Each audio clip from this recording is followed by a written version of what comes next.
और फिर खूनी बाबा बोलता है कि हार मान लो बाबा लंगोटी लाल, तुम्हारे पास अभी भी वक्त है, तुम मुझे नहीं हरा सकते। तभी बाबा बोलते हैं, मैं हार मानने वालों में से नहीं हूँ खूनी बाबा, आज या तो तुम जिंदा रहोगे या फिर मैं, लेकिन मेरा अभी मरने का मूड नहीं है, इसीलिए तुम्हें पता ही है कि अब कौन मरेगा। और तभी गुल्ली बुल्ली और शॉन दौड़ के बाबा और खूनी बाबा की लड़ाई देखने आते हैं। और फिर गुल्ली ताली बजाते बजाते बोलता है कि बाबा, हमको बहुत परेशान किया है उसने, इसलिए आप उसको आज हरा के अपना हथियार उससे छीन कर उसकी सारी शक्तियां ले लो, और फिर ये कभी कुछ नहीं कर पाएगा और न ही हम लोगों से उलझने की कोशिश करेगा। तभी खूनी बाबा बोलता है, ऐसी बात है तो तुम तैयार हो जाओ मेरी पूरी शक्तियों का सामना करने के लिए। और फिर खूनी बाबा अपनी पूरी शक्तियां इस्तेमाल कर देता है, जिसके कारण वहाँ पे धमाका होता है और बाबा गुल्ली बुल्ली के सामने जाके गिरते हैं और बेहोश हो जाते हैं। और फिर खूनी बाबा जोर जोर से हंसने लगता है।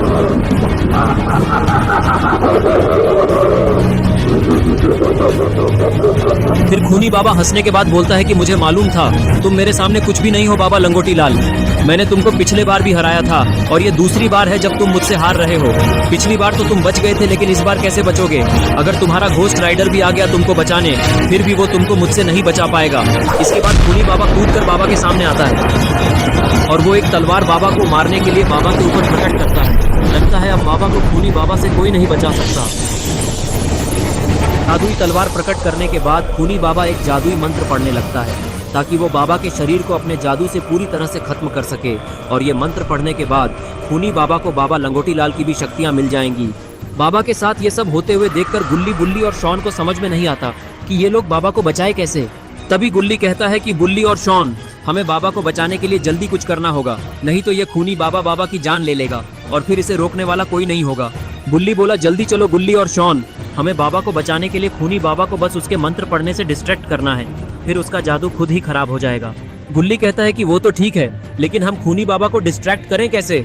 ये सुनकर शॉन बोलता है कि तुम लोग बिल्कुल भी टेंशन मत लो गुल्ली बुल्ली, बस उसे डिस्ट्रैक्ट ही करना है ना, अभी देखो मैं खूनी बाबा को कैसे परेशान करता हूँ। इतना बोलकर शॉन खूनी बाबा के पास भाग कर जाता है और वो खूनी बाबा के सामने जाकर चिल्लाते हुए कहता है कि अरे वो खूनी बाबा, अगर हिम्मत है तो बाबा से पहले मुझे पकड़ के दिखाओ। लेकिन खूनी बाबा को इससे कुछ भी फर्क नहीं पड़ता और वो शॉन की बातों पर ध्यान न देते हुए मंत्र पढ़े ही जा रहा होता है। ये देखकर शॉन को गुस्सा आ जाता है और उसके खुरापाती दिमाग में एक तूफानी आइडिया आता है और फिर शॉन जमीन में लगा हुआ पत्थर उठाता है और खूनी बाबा के ऊपर फेंक देता है। पत्थर लगने की वजह से खूनी बाबा का ध्यान टूट जाता है और वो वहाँ से खिसक कर थोड़ा पीछे हो जाता है। ध्यान टूटने की वजह से उसकी जादुई तलवार भी गायब हो जाती है और बाबा की जान बच जाती है। ये देखकर खूनी बाबा का गुस्सा और भी बढ़ जाता है और वो गुस्से से शॉन के ऊपर चिल्लाता है। फिर खूनी बाबा शॉन से कहता है कि तुमने मेरा ध्यान तोड़ के अच्छा नहीं किया, तुमने ऐसा करके अपने प्यारे बाबा को तो बचा लिया, लेकिन अब खुद को नहीं बचा पाओगे, तैयार हो जाओ इसकी सजा भुगतने के लिए।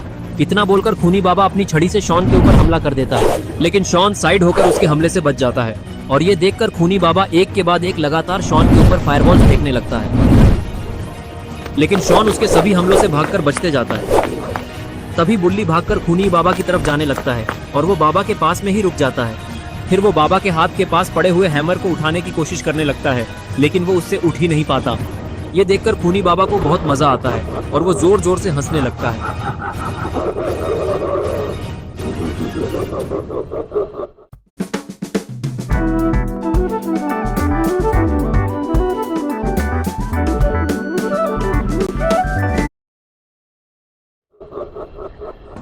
फिर वो बुल्ली से कहता है कि तुम कितनी भी कोशिश करके देख लो, ये हैमर तुमसे नहीं उठेगा, क्योंकि इसे उठाना कोई बच्चों का खेल नहीं है। रुको मैं तुम्हारी थोड़ी मदद कर देता हूँ। इतना बोलकर खूनी बाबा बुल्ली के ऊपर छड़ी की मदद से फायरबॉल फेंक देता है और उस फायरबॉल से बुल्ली खुद को बचा नहीं पाता और वो दूर जाके गिरता है और बेहोश हो जाता है। बुल्ली का काम तमाम करने के बाद खूनी बाबा कहता है कि अब बस बहुत हुआ, तुम लोगों को कमजोर समझकर मैंने तुम्हें जिंदा रहने का बहुत टाइम दे दिया, अब बंद करो ये चूहे बिल्ली का खेल, अब मैं तुम सबको एक साथ ही मारूंगा। तभी शॉन बोलता है कि खूनी बाबा रुको, हमें मारने से पहले कम से कम हमारी आखिरी ख्वाहिश तो सुन लो और हो सके तो उन्हें पूरी कर देना ताकि हमारी आत्मा को शांति मिल जाए। चलो ठीक है, तुम लोगों पे मैं ये आखिरी रहम कर देता हूँ। तुम भी क्या याद रखोगे कि तुम्हें मारने वाला इतना अच्छा था कि आखिरी ख्वाहिश पूछकर मारता था। अब चलो जल्दी जल्दी अपनी अपनी आखिरी ख्वाहिश बताओ, वरना ऐसे ही मरो। मेरी आखिरी ख्वाहिश ये है कि मैं तुम्हारी मौत देखना चाहता हूँ, वो भी पागल कुत्ते की तरह। ये सुनकर गुल्ली बोलता है कि शॉन, ये तुमने इससे क्या कह दिया, अब तो ये तुम्हें नहीं छोड़ेगा। तभी खूनी बाबा बोला, मैंने तुम पे आखिरी बार रहम करके तुमसे तुम्हारी आखिरी ख्वाहिश पूछी और तुम उसमें मेरी ही मौत मांग रहे हो। खैर मैं कोई जिन तो हूँ नहीं जो तुम्हारी ये ख्वाहिश पूरी कर सकूं, इसलिए ये ख्वाहिश अगले जन्म में पूरी कर लेना, क्योंकि इस जन्म में तो ये होने से रहा। इतना बोलकर खूनी बाबा अपनी छड़ी को आसमान की तरफ करता है और फिर उस छड़ी से बहुत तेज बिजली निकलने लगती है। उस बिजली की वजह से थोड़ी ही देर में आसमान में चारों तरफ काले बादल छा जाते हैं और फिर खूनी बाबा जादुई छड़ी से आसमान में एक बहुत बड़ा जादुई एनर्जी बॉल बनाने लगता है और ये बॉल देखते ही देखते बड़ा होने लगता है। तभी रॉड को होश आ जाता है, फिर वो तुरंत खड़ा हो जाता है। खड़े होते ही रॉड खूनी बाबा को इतना खतरनाक एनर्जी बॉल बनाते हुए देखता है और ये देखकर वो समझ जाता है कि अगर उसने कुछ नहीं किया तो सब कुछ खत्म हो जाएगा और कोई भी जिंदा नहीं बचेगा। इतना सोचकर रॉड खूनी बाबा के ऊपर लेजर अटैक कर देता है, लेकिन खूनी बाबा को रॉड के लेजर से कोई फर्क नहीं पड़ता। ये देखकर रॉड अपने लेजर के साथ साथ अपने मुंह से आइस बॉल्स छोड़ने लगता है। ये आइस बॉल सीधे जाके खूनी बाबा को लगते हैं, जिससे खूनी बाबा को थोड़ा फर्क तो पड़ता है, लेकिन वो फिर भी नहीं रुकता। तब तक खूनी पिग को भी होश आ जाता है और वो रॉड और खूनी बाबा को देखकर सब कुछ समझ जाता है और वो रॉड की मदद करने के लिए नीचे पड़ा हुआ पत्थर उठाता है और खूनी बाबा के ऊपर फेंक देता है। वो पत्थर सीधा जाकर खूनी बाबा के मुंह पर लगता है, जिससे खूनी बाबा डिसबैलेंस होकर गिर जाता है और एनर्जी बॉल का साइज बढ़ना रुक जाता है। लेकिन वो एनर्जी बॉल हवा में गोल गोल घूमने लगता है ये एनर्जी बॉल ब्लास्ट होने के बाद ही खत्म होगा। ये देखकर खूनी बाबा को बहुत खुशी होती है और वो जमीन पे लेटे लेटे ही कहता है कि तुम लोगों के लिए तो इतना ही काफी है, और फिर वो जमीन पे पड़े पड़े ही एनर्जी बॉल पर एक लेजर मार देता है। लेजर अंदर जाने की वजह से वो एनर्जी बॉल जोर जोर से हिलने लगता है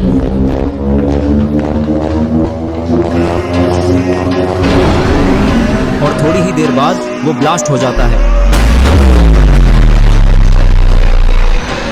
और ये एक्सप्लोजन इतना बड़ा था कि ये पूरे कब्रिस्तान में फैल जाता है। पता नहीं गुल्ली बुल्ली, शॉन रॉड और बाबा इस एक्सप्लोजन में बच भी पाए होंगे या नहीं। अरे ये क्या, गुल्ली बुल्ली और बाकी सब इस एक्सप्लोजन से बच कैसे पाए? ओह अच्छा, तो रॉड ने शील्ड बनाकर उस एक्सप्लोजन से सारे लोगों को बचा लिया।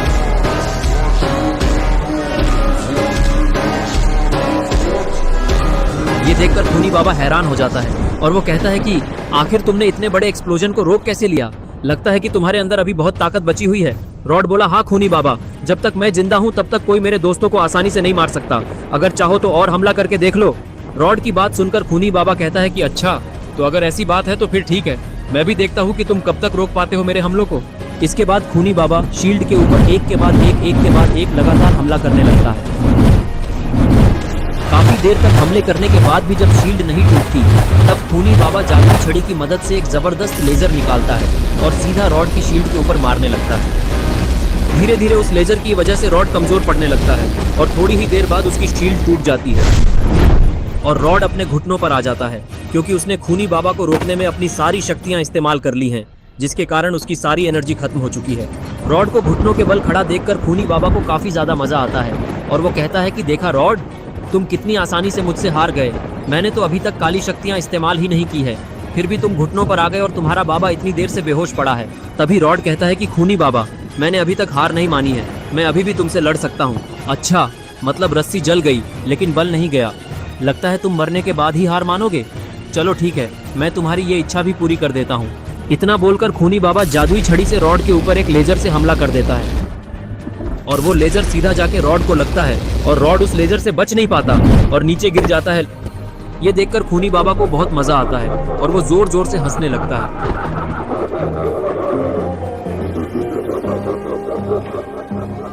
और फिर खूनी बाबा जंप करके बाबा के सामने आ जाता है और वो फिर से बाबा लंगोटी लाल के ऊपर वो जादुई तलवार प्रकट करने लगता है और इस बार तो बाबा को बचाने के लिए रॉड भी नहीं है। लगता है खूनी बाबा को अब मार डालेगा और फिर इस दुनिया पे राज करेगा। लेकिन तभी वो स्टॉर्म ब्रेकर में हलचल होने लगती है और वो हवा में उड़ने लगता है और वो जाके सीधा खूनी बाबा को लगता है और वो स्टॉर्म ब्रेकर सीधे किसी के हाथ में चला जाता है। अरे ये क्या, ये तो कल्लू मामा है। लेकिन कल्लू मामा यहाँ पे कैसे आ गए और उन्होंने आते ही बाबा का स्टॉर्म ब्रेकर कैसे उठा लिया?